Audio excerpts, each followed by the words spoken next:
आज मैं आप लोगों को विलोपन विधि से युगपत समीकरण हल करने का बहुत ही बेहतर तरीका और आसान ट्रिक बताने जा रहा हूँ।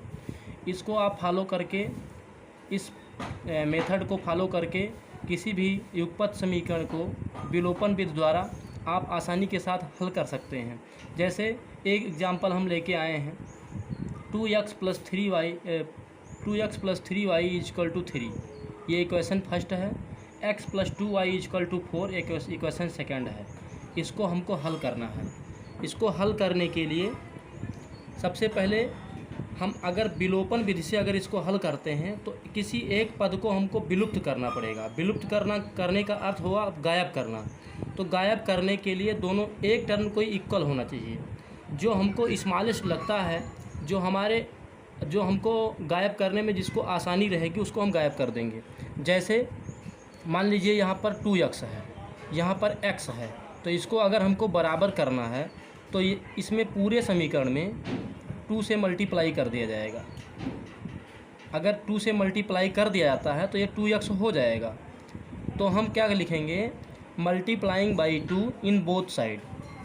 अगर हम 2 से मल्टीप्लाई कर दें सभी पक्षों में तो कोई मतलब कोई इसका जो है डिस्टर्बेंस नहीं होगा समीकरण में, क्योंकि दोनों पक्षों में जो है मल्टीप्लाई किया जा रहा है।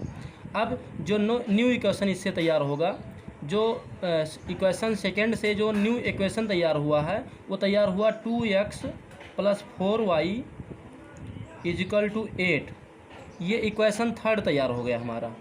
अब हम इक्वेशन फर्स्ट और इक्वेशन थर्ड दोनों को हम सब्ट्रैक्ट कर लेंगे। जब हम इसको सब्ट्रैक्ट करते हैं तो हो जाता है 2x + 3y = 3 और 2x + 4y = 8 ये बनता है। ये हमारा इक्वेशन फर्स्ट है और ये इक्वेशन थर्ड है। अब ये दोनों जो है हम घटा लेंगे। अब घटाएंगे जब, तो घटाने की प्रक्रिया अगर आप नहीं जानते हैं तो आप पिछले वीडियो में इसके लिंक को हम दे रहे हैं और इस वीडियो देखकर आप घटाने की प्रक्रिया जान सकते हैं। अदरवाइज़ ये वीडियो जो है कंटिन्यू जारी रखिए। यहाँ पर साइन को चेंज कर दिया जाएगा। अब साइन जैसे यहाँ पर कोई चिन्ह नहीं तो यहाँ माइनस कर देंगे, यहाँ प्लस है तो माइनस कर देंगे, यहाँ कोई चिन्ह नहीं तो यहाँ माइनस कर दिया जाएगा, ये कट जाएगा, जीरो हो जाएगा। और 3y में से -4y जब निकलेगा तो आप लोग जानते हैं कि माइनस प्लस घट जाता है और चिन्ह जो है बड़े वाले का लगता है। तो यहाँ पर बड़ा वाला 4 है तो चिन्ह लगेगा माइनस, और 3 में से 4 निकलेगा तो -1 बचेगा। -1 कभी किसी अचर पद के साथ लिखा नहीं जाता है, इसलिए हम लिख देंगे -y। -8 में से जब 3 निकलेगा जुड़ेगा तो यहाँ बचेगा -5, यहाँ बच जाएगा -5। माइनस दोनों साइड है इसलिए इसको हम कैंसिल कर देंगे और y की वैल्यू आ जाएगी 5। y की वैल्यू आ गई 5। और जब y की वैल्यू आ गई तो हम y के वैल्यू को किसी एक समीकरण में रख देते हैं तो दूसरा जो है हमको प्राप्त हो जाता है। x की वैल्यू निकल जाएगी, क्योंकि इसमें x और y के अलावा कोई अचर पद है ही नहीं है।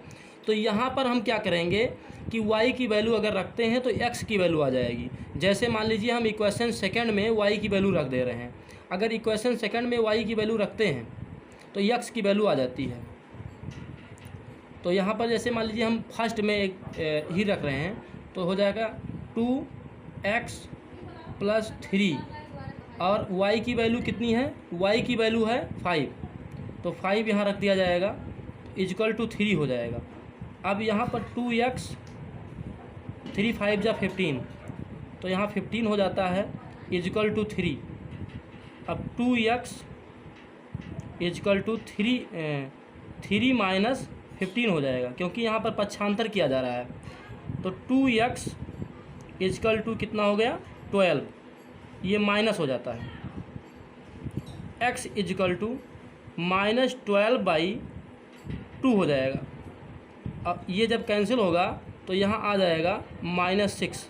इस प्रकार x की वैल्यू आ गई -6। इसी क्रम से आप समझ गए होंगे कि y की वैल्यू कैसे निकलती है और x की वैल्यू कैसे निकलती है। लैंग्वेज जैसे आपको लिखना है तो यहाँ पर लिख सकते हैं कि y के मान को समीकरण 1 में रखने पर, यहाँ पर आप लिख सकते हैं कि समीकरण 2 में के सभी पक्षों में 2 से गुणा करने पर। इस प्रकार से ये हमने केवल ट्रिक आपको बताया है, किस तरीके से आप सवाल को लगाएंगे, कैसे किसी एक मान को, एक चर पद को आप हटाएंगे और y के दूसरे चर पद को रख कर और मान को कैसे प्राप्त किया जाएगा। इस प्रकार समीकरण जो है हल हो गया और इसके जो मान आए हैं या आपका जो आंसर आएगा वो हो जाएगा x = -6 और y = 5।